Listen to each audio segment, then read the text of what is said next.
MSNBC World Headquarters, Republicans are approaching a moment of reckoning this week as the U.S. Senate prepares to vote on the tax bill put forth by its Republican members. According to the Washington Post, Senate Republicans are in talks to make 3 significant changes to that plan. 1, expand the pass-through deduction that allows small businesses to deduct state and local taxes from their federal tax bills. Another change would limit the ability of corporations to deduct state and local taxes, and a third would allow for property tax deductions. Well, President Trump will meet with the Senate Republican Policy Committee on Tuesday for its weekly luncheon, where he's likely to make his own push for tax reform. And while Trump has promised GOP reform will bring, quote, big, fat, beautiful tax cuts to Americans, those living in 19 states would actually pay more in federal taxes under the Senate's bill. For example, North Carolina would end up paying $669 million more to D.C. in federal taxes by 2027. That's according to one analysis. And the plan would also favor tax cuts for the wealthy and hikes for the bottom 60%. The top 1% of households in North Carolina would see their share of the state's total tax cuts increase from 30% in year 1 of the bill to 43% by 2027. The average tax cut for that group more than $55,000. Meanwhile, the average tax cut for middle-income payers would fall from $770 to $660, and the poorest 20% would see theirs cut in half.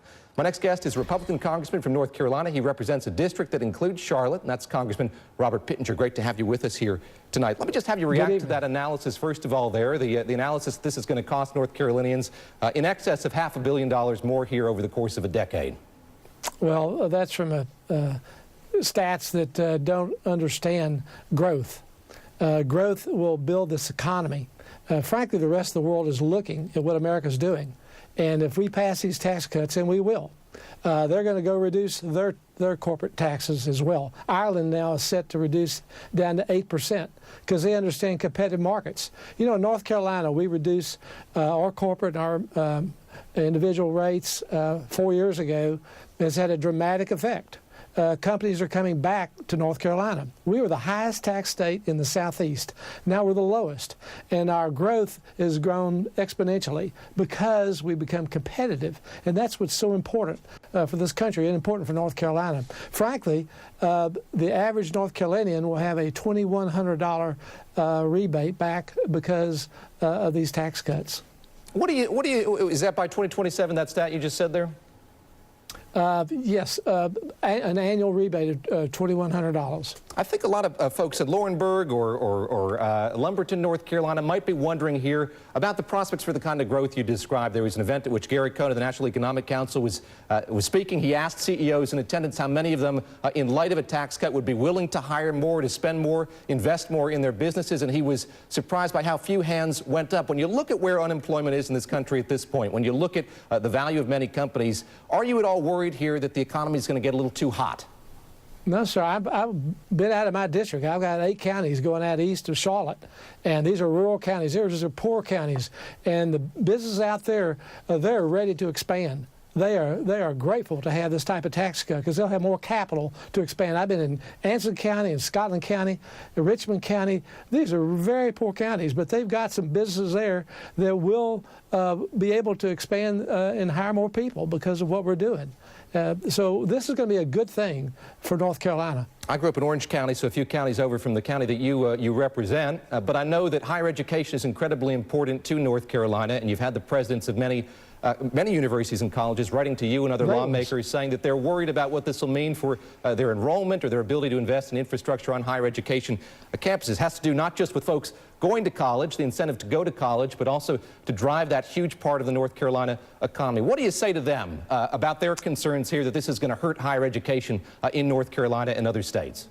To the contrary, it's going to grow our economy. It's going to create more revenue back to our state, and it's going to create jobs. So that's what this is all about. Frankly, North Carolina has the most cost-effective education, higher education in the country, as well as our community college system. I was in India not too long ago, and a number of CEOs said that they purposely put their plants in North Carolina because of the training that they received in our community college system.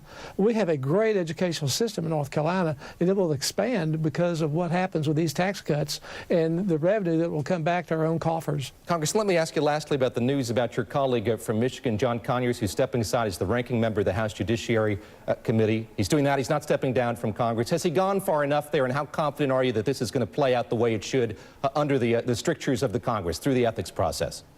Yeah, I think it definitely needs to go through ethics. Mr. Conyers has been around a long time, and he could probably get reelected in his district no matter what he did, as long as he brings home the bacon in his district, and that's what they count on. That's what they want. They want somebody that is just going to do whatever they want him to do. So, unfortunately, that seems to be part of their job description. So I think Mr. Conyers has done the right thing in stepping down. I think the Ethics Committee will determine what further needs to be done. As you've been in the district over this holiday weekend, you've been hearing from constituents about this issue in particular? Sure. I think people are concerned about it. They know that the body in Washington, D.C. represents America. And just, pray for your Congress. Pray that we'll uphold and do the right thing all the time. These are ordinary people. And we need to be held to a very high standard. And I respect the commitments and concerns of all my constituents. All right, a benediction from the gentleman from the 9th District tonight. Congressman Robert Pittenger joining us from Charlotte. Thanks very much for the time. And coming up, Sure. President Trump says we're really winning the fight against ISIS, but how are we winning, and what's the larger strategy to defeat the extremist group?